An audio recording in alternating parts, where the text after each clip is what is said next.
కనుగొన్నానయ్యా. ఏం కనుగొన్నాను తెలుసా? నా మనసు నేను కంట్రోల్లో పెట్టుకుంటే ఈ రోజు నాకు ఈ స్థితి వచ్చేది కాదు.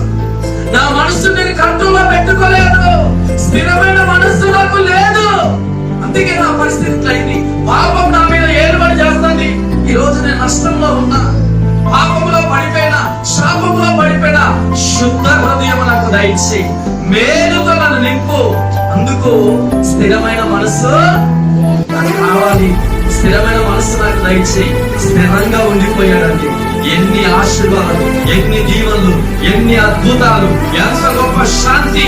రాజ్యంలోనే నెమ్మది. నీ కుటుంబంలో నెమ్మది లేదు, నీ ఇంట్లో నెమ్మది లేదు, నీ బ్రతుకులో నెమ్మది లేదు. ఎందుకు? అచంచలమైన మనస్సు, స్థిరమైన మనస్సు కలిగి యేసు మీద ఉండు.